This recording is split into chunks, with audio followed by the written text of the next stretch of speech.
اعوذ باللہ السمیع العلیم من الشیطان الرجیم من حمزہ ونفخہ ونفثہ بسم اللہ الرحمن الرحیم ربی یسر ولا تعسر وتمم بالخیر ربی زدنی علما وآتوا النساء صدقاتهن نحلہ فإن طبن لكم عن شيء منه نفسا فكلوه هنيئا مريئا ولا تؤتوا السفهاء أموالكم التي جعل الله لكم قياما وارزقوهم فيها واكسوهم وقولوا لہم قولا معروفا۔ دو آیتیں ہیں، آیت نمبر 4 آیت نمبر 5، سورہ نساء ہے، سورۃ النساء ہے اور چوتھا سپارہ ہے۔ ترجمہ یہ تفسیر ابن کثیر کا ہے۔ اور عورتوں کو ان کے مہر خوشی سے دے دو، پھر اگر وہ دل کی خوشی سے تمہیں کچھ مہر چھوڑ دیں، کچھ تمہیں ہبے کر دیں، تمہیں گفٹ کر دیں، تو تم اسے شوق سے کھا سکتے ہو۔ فَكُلُوهُ هَنِيًّا مَرِيًّا، شوق ذوق سے کھا سکتے ہو۔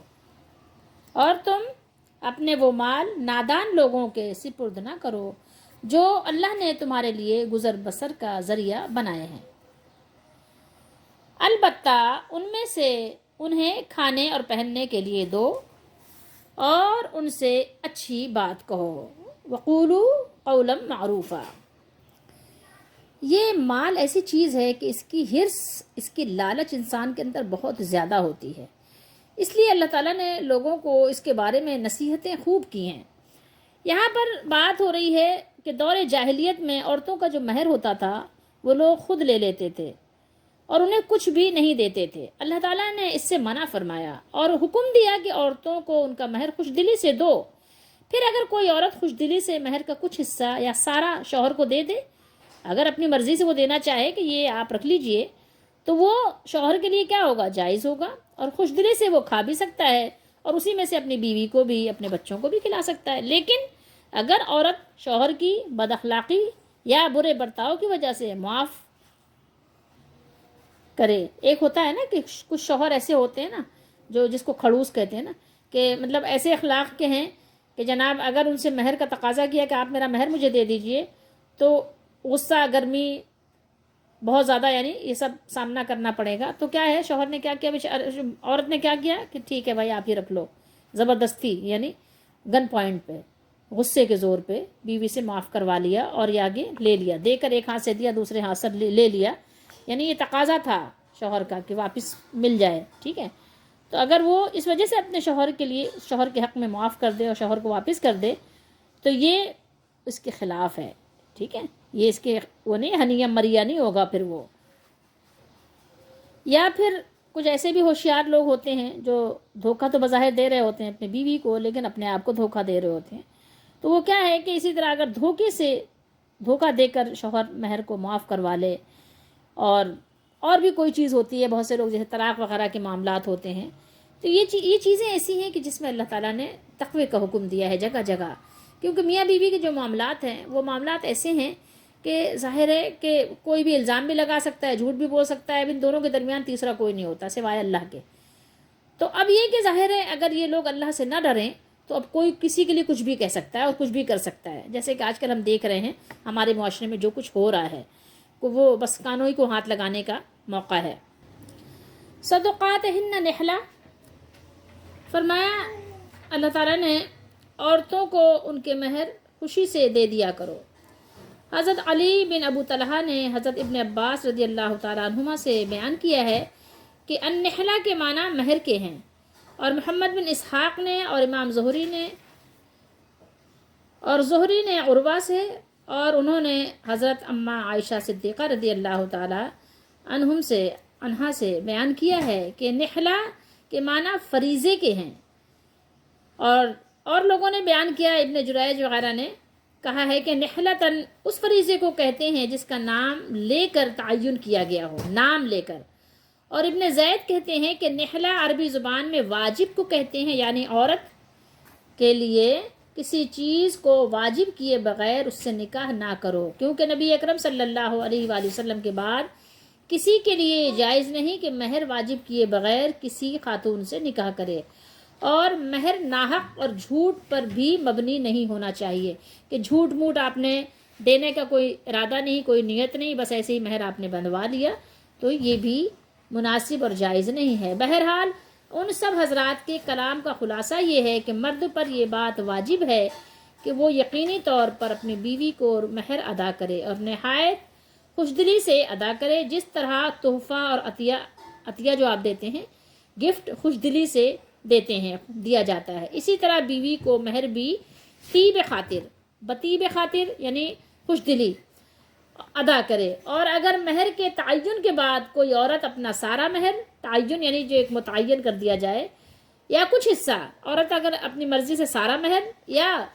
آدھا یا کچھ تھوڑا بہت اس میں سے معاف کر دے کہ نہیں بھائی یہ 50 لاکھ میں سے یا 50,000 میں سے یا 10,000 میں سے میں 5 لیتی ہوں، 5 معاف کرتی ہوں، تو یہ حلال ہے، اور اس کو کیا کرنا چاہیے، اس کو اپنے لیے یعنی حلال سمجھ کر کھا لینا اس کے لیے جائز ہے۔ اسی لیے اللہ تعالیٰ نے ارشاد فرمایا کہ فَإِن طِبْنَ لَكُمْ عَنْ شَيْءٍ مِّنْهُ نَفْسًا فَكُلُوهُ ہَنِيًّا مَرِيًّا، پھر اگر وہ دل کی خوشی سے اس میں سے کچھ تم کو چھوڑ دیں تو اسے شوق ذوق سے کھا سکتے ہو۔ ٹھیک ہے، یہ بات پوری اللہ تعالیٰ نے یہاں ارشاد فرما دی۔ وَلَا تُؤْتُوا السُّفَهَاءَ، سفہاء یہ ہے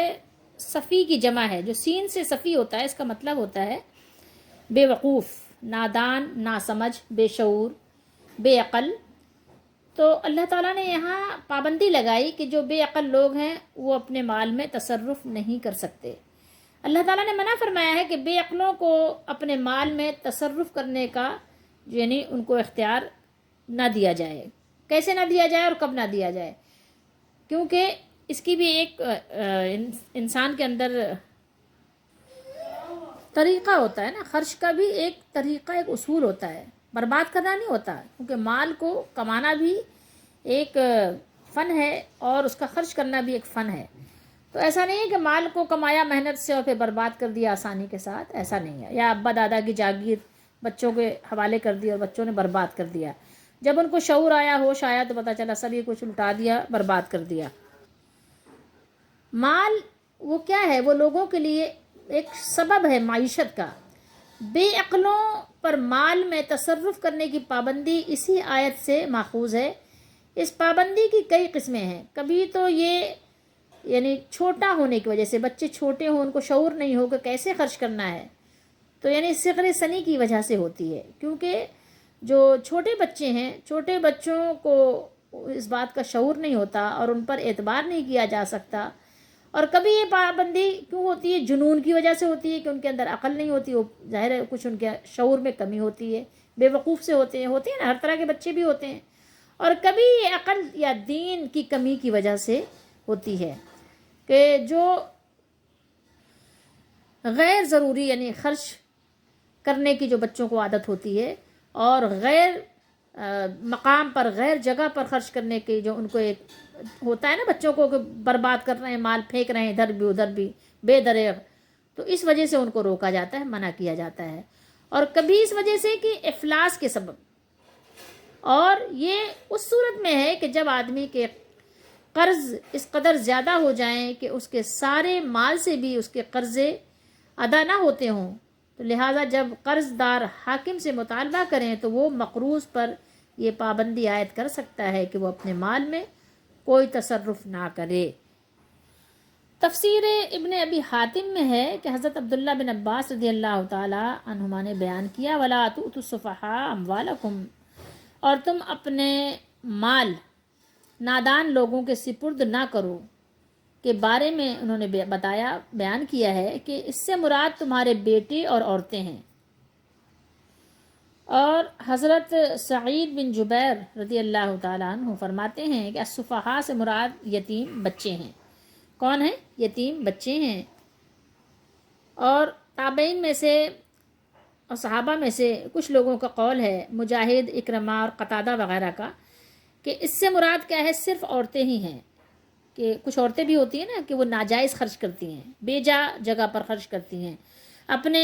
تیار ہونے میں، اپنے فیشن میں، اپنے زیب و زینت، زیبائش و آرائش میں اتنا خرچ کر دیتی ہیں کہ مرد کو بیچارے کو کنگال کر دیتی ہیں۔ بہرحال ابن کثیر نے صحابہ کرام اور تابعین بزرگوں سے بیان کیا ہے کہ وَارْزُقُوهُمْ فِيهَا وَاكْسُوهُمْ وَقُولُوا لَهُمْ قَوْلًا مَعْرُوفًا، تفسیر تبری کے حوالے سے بیان کیا ہے کہ اس میں سے کس میں مال سے اپنے، اور اس میں سے ان کو کھلاتے اور پہناتے رہو اور ان سے معقول باتیں کہتے رہو، اور فرمایا کہ ایسا نہ کرو کہ اپنے مال اور جائیداد اور اپنا سب کچھ جسے اللہ تعالیٰ نے آپ کے لیے سبب معیشت بنایا ہے اپنے بیوی بچوں کو دے دو، اور ضرورت کے وقت تم ان کے ہاتھوں کی طرف دیکھو، کیونکہ وہ ظاہر ہو سکتا ہے ان میں سمجھ نہ ہو، وہ سفیہ ہوں، بے وقوف ہوں، اور مطلب موقع بے محل بے ضرورت خرچ کر ڈالیں، بے درے خرچ کر ڈالیں، اور آپ کو کیا کریں، وہ کنگال کر دیں، محتاج کر دیں تو تم ان کے ہاتھوں کی طرف دیکھو، بلکہ اپنے مال کو اپنے پاس رکھو اور اس کی افزائش کرو، یعنی اس کو ظاہر زیادہ کرنے کی کوشش کرو کہ تھوڑا سا زیادہ رہے، کچھ تھوڑا تمہارے پاس بھی رہے مال، ایسا نہ ہو کہ تم ظاہر محتاج رہو اور دوسروں سے تمہیں مانگنے کی ضرورت پیش آئے۔ اپنے بیوی بچوں کے لیے کچھ نہ کچھ مال رکھو، اپنے کھانے پینے کا، اپنا سر چھپانے کا انتظام رکھو، پھر خود اپنے ہاتھ سے اپنے بیوی بچوں پر اور ان کے لباس، ان کے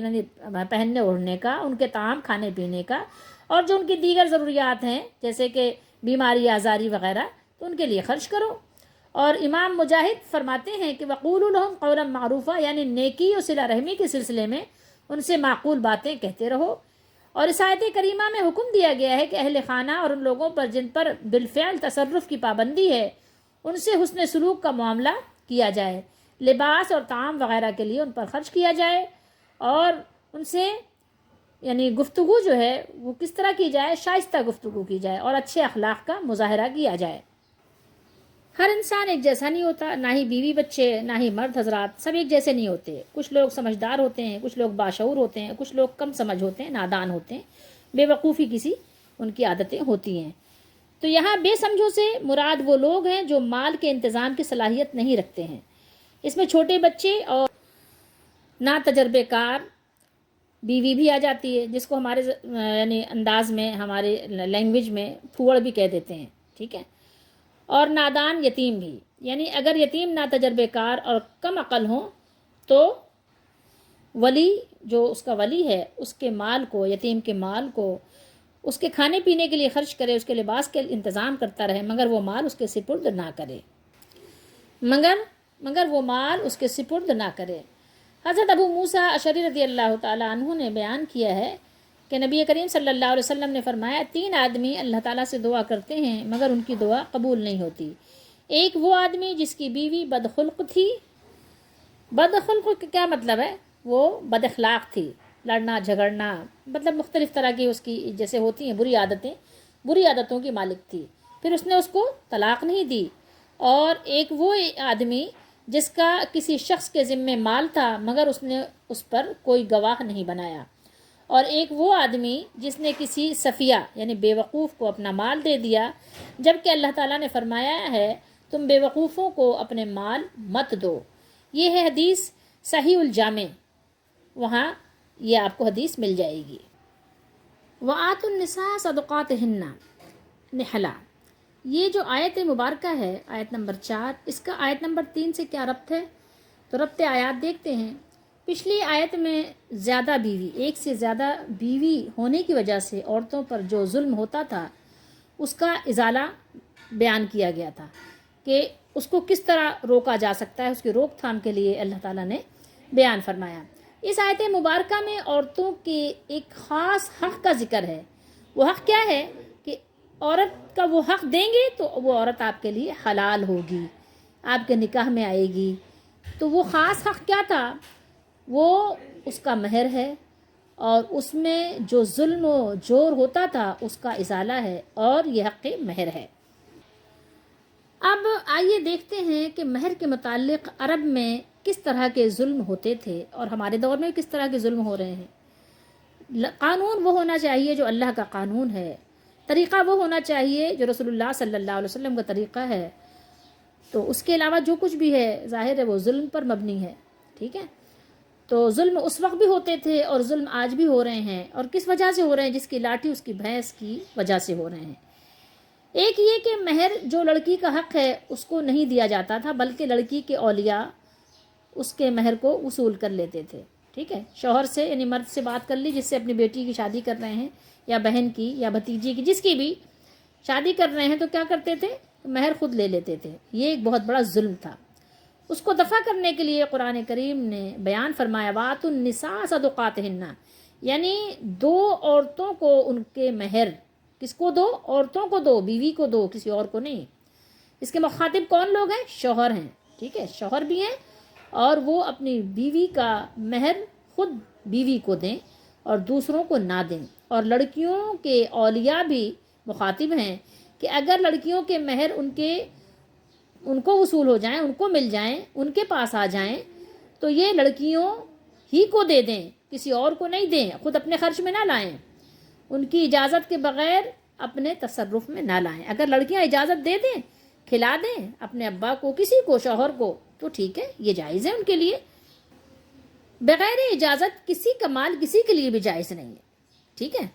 کسی کے لیے کسی کا مال جائز نہیں. بیٹی کا مال باپ کے لیے بھی نہیں جائز ہے. بغیر اجازت کے آپ کسی کا بھی حق نہیں کھا سکتے. اور دوسرے قسم کا ظلم اس وقت کیا ہوتا تھا؟ دوسرا ظلم یہ بھی تھا کہ اگر کبھی کسی کو مہر دینا بھی پڑ گیا تو بہت تلخی کے ساتھ، تنگی کے ساتھ، بہت مجبوری کے ساتھ وہ دیتے تھے، اور بلکہ اس کو تاوان بھی سمجھتے تھے. یہ مال ادا کرنا ان کے لیے بڑا بھاری تھا، کیونکہ مال سے انسان کا ایک عجیب طریقے کا لگاؤ ہے. تو اس ظلم کا ازالہ آیت مذکورہ کہ اس لفظ سے نہلا سے فرمایا گیا، کیونکہ نہلا لغت میں اس دینے کو کہتے ہیں جو خوش دلی کے ساتھ دیا جائے. غرض یہ اس آیت مبارکہ میں یہ تعلیم فرمائی گئی ہے کہ عورتوں کا مہر ایک حق واجب ہے، اس کی ادائیگی ضروری ہے، اور جس طرح تمام حقوق واجبہ کو خوش دلی کے ساتھ ادا کرنا ضروری ہے، اسی طرح مہر کو بھی سمجھنا چاہیے. جیسے آپ اللہ کو راضی کرنے کے لیے نماز پڑھتے ہیں، روزہ رکھتے ہیں، اسی طریقے سے یہ معاملہ بھی ہے کہ اللہ کو راضی کرنے کے لیے کرنا ہے، اللہ کا حکم پورا کرنا ہے. اور تیسرا ظلم مہر کے بارے میں یہ بھی ہوتا تھا کہ بہت سے شوہر، اس وقت بھی ہوتا تھا، آج بھی ہوتا ہے، جس کی لاٹھی اس کے بھینس کے زور پر ہوتا ہے. اور تو ظاہر ہے اللہ کے قانون میں تو ہرگز کوئی ظلم ہے ہی نہیں. تو ایک ظلم یہ بھی ہوتا تھا کہ شوہر بیچارے یہ سمجھ کر کہ بیوی تو ظاہر ہے اپنے ساتھ ہی ہے اور کیا کرے گی بیچاری، کچھ بھی نہیں کر سکتی،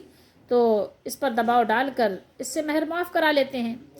تو جس سے وہ سمجھتے تھے کہ بس معاف ہو گیا، اس نے ظاہر دباؤ میں آ کر کسی مجبوری کی وجہ سے معاف کر دیا.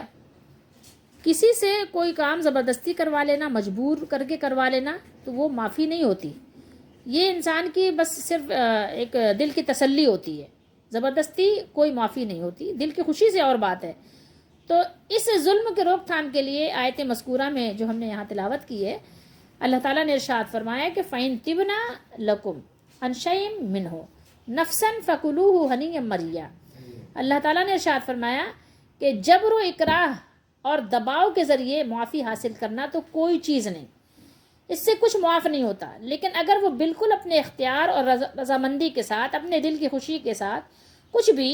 جز یا کل، تھوڑا یا زیادہ، مہر کا کچھ حصہ معاف کر دیں یا لینے کے بعد تمہیں واپس کچھ دے دیں تو وہ تمہارے لیے جائز ہے اور درست ہے. یہاں پر جو کچھ بیان ہو رہا ہے کہ یہ مظالم کب ہوتے تھے اور کیوں ہوتے تھے،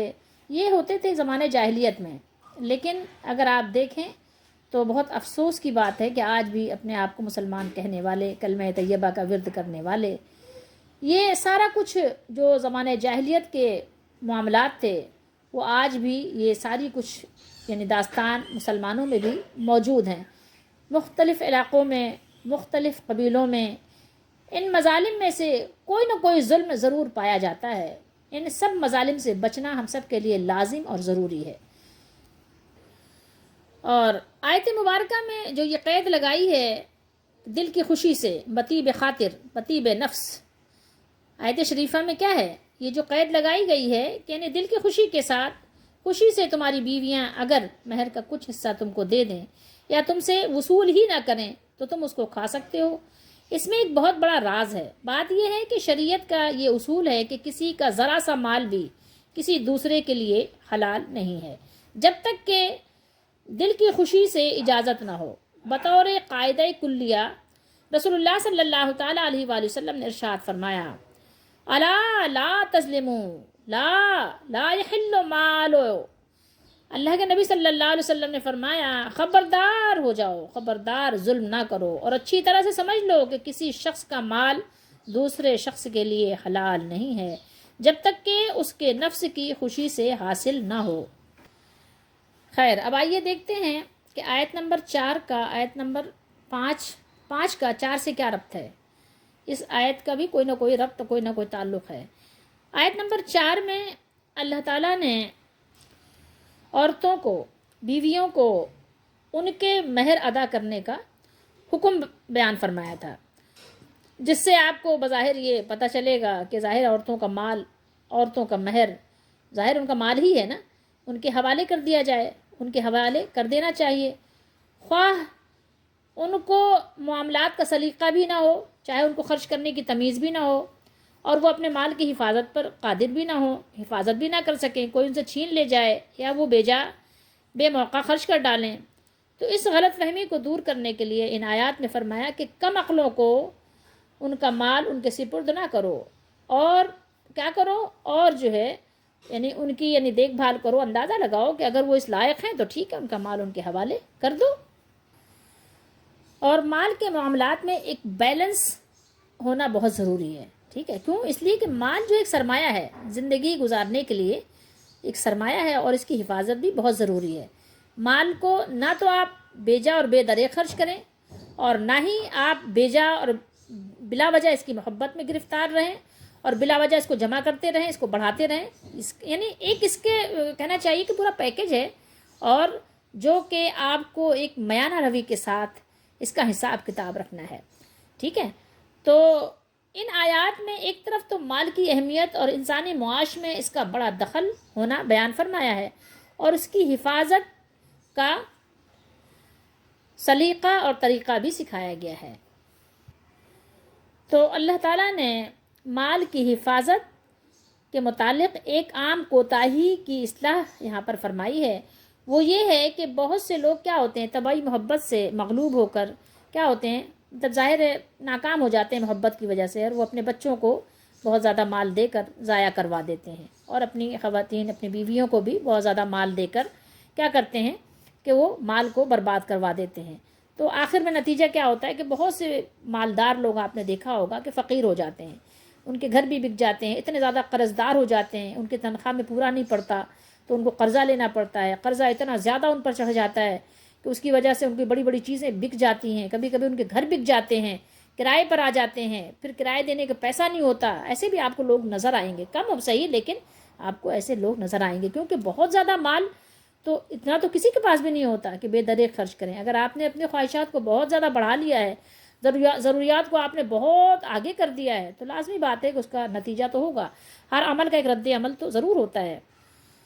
تو ہر چیز میانہ روی کے ساتھ اچھی لگتی ہے، میانہ روی سکھائی گئی ہے اسلام میں، میانہ روی اختیار کرو، اور نہ ہی اتنا بخل سے کام لو، اور دیکھو جو جیسے حالات ہوں ویسے ہی اپنے کام کو بجا لاؤ۔ اللہ تعالی ہم سب کو سمجھنے کی توفیق دے، اور اللہ تعالی ہم سب کی دستگیری فرمائے۔